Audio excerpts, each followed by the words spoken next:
Nah, yang hilang dari peradaban modern adalah Allah itu tidak begitu hadir di hati kita. Saya sering cerita di mana-mana, teks hadis itu sebenarnya berbunyi gini, ini hadis sahih.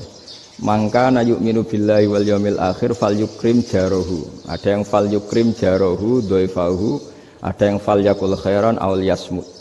Siapa yang iman dengan Allah dan Rasul maka harus memuliakan tetangganya, memuliakan tamunya. Dulu itu ada seorang ulama dipanggil anak muda, dibully terus sekarang. Wahai kiai, datang ke rumah saya. Datang kiai itu. Setelah sampai ke rumah orang itu, silakan kiai kembali ke rumahnya. Saya tidak butuh kiai. Kiai itu dengan riang kembali. Setelah di rumah dipanggil lagi. Pak Yai, silakan datang ke rumah saya. Datang lagi. Ya senyum-senyum kiainya santai. Wah, nggak jadi butuh Pak Yai. Silakan kembali lagi. Sampai 3 kali. Oh itu kalau rektor digitukan marah itu. Dosen marah. Kiainya santai. Santai, senyum-senyum, rileks. Ketika ditanya, kenapa Pak Yai tidak tersinggung? Jawabannya unik. Anak muda, saya ini senang sekali nuruti perintah Allah, disuruh menghormati tetangga. Sehingga ketika Anda manggil, ya saya datang. Ketika Anda nyuruh pulang, ya saya pulang. Saya senang sekali nyenengkan tonggo. Dan itu perintah Allah, jadi tidak ada hubungannya dengan kamu.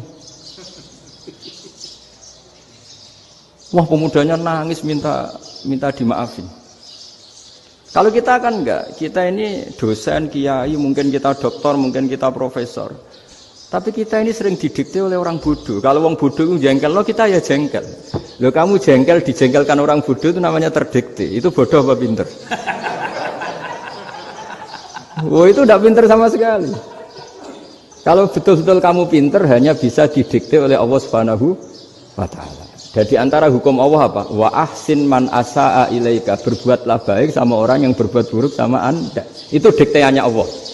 Kalau dikteannya orang-orang bodoh kayak dimangkel ben mangkel, terus kamu mangkel. Itu bodoh apa pinter? Nah, problem kita kekinian adalah wong pinter wong bodoh itu podo-podo bisa didikte oleh sekelilingnya.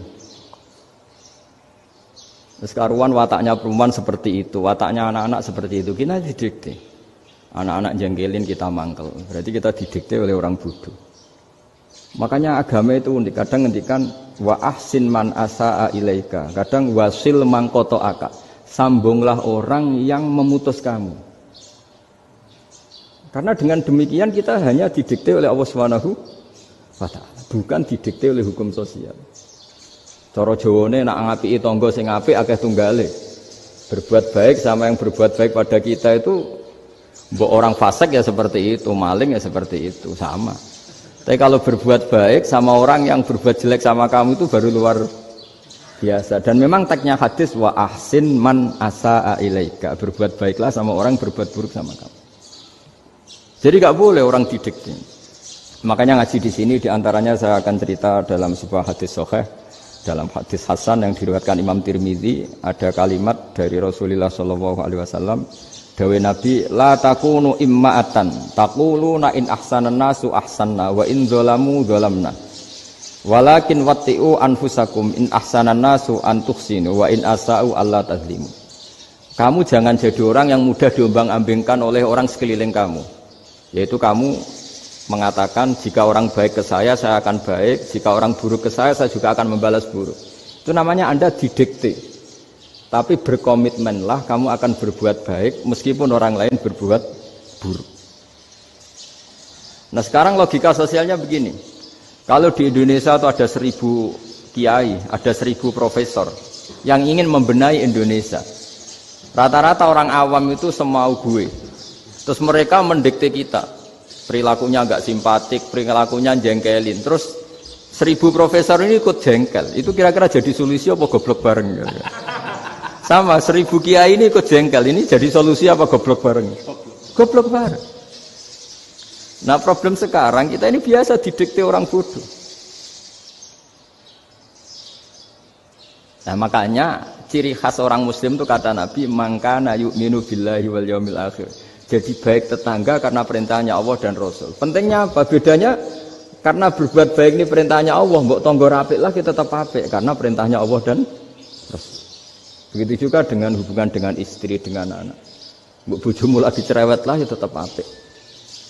Karena dengan cara itu kita hanya tunduk kepada Allah dan Rasul. Tapi kalau kamu istri saya kalau baik ya saya baik, kalau ndak ya ndak. Berarti Anda didikte oleh perilakunya dia.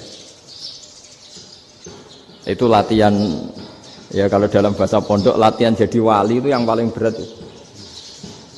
Nabi itu kalau sama orang munafik itu sabarnya Masya Allah. Padahal Nabi berso kalau orang itu orang munafik.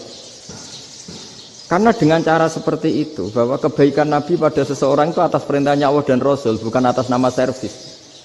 Kalau Nabi hanya baik kepada Abu Bakar, itu mungkin orang bilang, wis adune wong Abu Bakar baik sama Nabi. Tapi kalau Nabi baik sama orang munafik, Abdullah bin Ubay bin Salul, itu kalau nggak perintahnya Allah dan Rasul itu nggak bisa. Nah ini cobalah berlatih seperti itu sehingga kita tidak mudah didikte. Ya saya ulang lagi nggak mudah apa? Didikte. Maka di antara kebaikan Allah dan Rasul adalah bahkan orang dolim saja diberi jatah rahmat. Makanya tadi seperti mukadimah yang dibaca Pak Haris tadi, agama ini rahmatan lil alamin. Orang yang dolim saja dapat jatah apa? Rahmat, apalagi yang soleh. Nah kemudian yang perlu dicatat, kenapa kita menjadi enjoy dengan Islam? Islam itu adalah agama yang tidak didikte oleh materi. Jadi kalau Anda ingin makan enak, mungkin kalau pikiran kebanyakan orang, anak-anak muda yang milenial, yang gaul, ingin makan enak ya makan yang disukai. Misalnya sate atau bakso Malang atau apa. Kalau orang-orang yang jadi wali gak gitu cara berpikir. Ini yang masih orisinil. Ditanya, ini dunia baru kesulitan makanan, baru resesi. Cara makan enak gimana? Jawabannya lucu. Ya gampang, idamuhu alju. Idam itu lauk. Kalau kamu ingin makan lauknya paling enak apa? Alju. Kamu harus lapar banget. Sampai kalau puasa itu melihat tempe itu wah luar biasa. Tapi kalau kamu nggak puasa, air putih itu nggak menantang. Tapi kalau puasa, tempe air putih itu menarik dan Anda tetap lahap. Apa? Karena lauk terbaik adalah alju, yaitu lapar. Nah tapi kita ini enggak, kita ini kayak orang bodoh. Kayak orang bodoh tadi, profesornya makan nyaman ya kalau sesuai selera. Nah itu kan sama dengan anak-anak ABG. Anak ABG itu makan lahap ya kalau yang disukai. Lalu bedanya apa ABG sama profesor? Kalau cara berpikir masih sama kan itu. Kiainya juga gitu. Kiai makan enak kalau yang disukai, kalau enggak. Lalu bedanya apa kiai sama orang awam? Orang awam juga gitu, makan lahap ya kalau yang disukai. Nah ternyata perilaku kita ini yang pintar sama yang bodoh sama mas. Kalau kamu ingin berkasta lebih baik, itu cara makan enak itu apa? Idamuhu al-ju'. Lauk terbaik adalah karena kita sangat lapar. Makanya masyhur dalam cerita-cerita tarikh sirah nabawiyah. Nabi diberi hadiah, beberapa hadiah. Di antaranya ada yang diterima, ada yang enggak. Termasuk yang dikembalikan itu dokter. Ada seorang raja memberi hadiah Nabi dokter Tobit. Itu sama Nabi dikembalikan. Karena dokter ini sudah lama kumpul Nabi itu nggak pernah sakit. Akhirnya dokter ini putus asa, ini nggak perlu diobatin. Ketika ditanya, kenapa ya Rasulullah engkau tidak pernah sakit? Karena kita ini kaum, kita ini komunitas masyarakat yang tidak akan makan kecuali lapar. Dan kalau sudah makan berhenti sebelum kenyang. Jadi sederhana sekali pengobatan zaman Nabi. Sebagian besar penyakit itu pasti disebabkan kita ceroboh dalam hal makan. Sudah ngerti kalau durian masalah, kalau makan durian enggak kehitung gitu. Apalagi kalau gratisan itu tambah banyak. Gitu. Pola tidur juga gitu kata Nabi, dan kita tidak tidur kalau tidak sangat ngantuk. Nah, itu namanya orang-orang soleh yang sudah tidak didikte materi.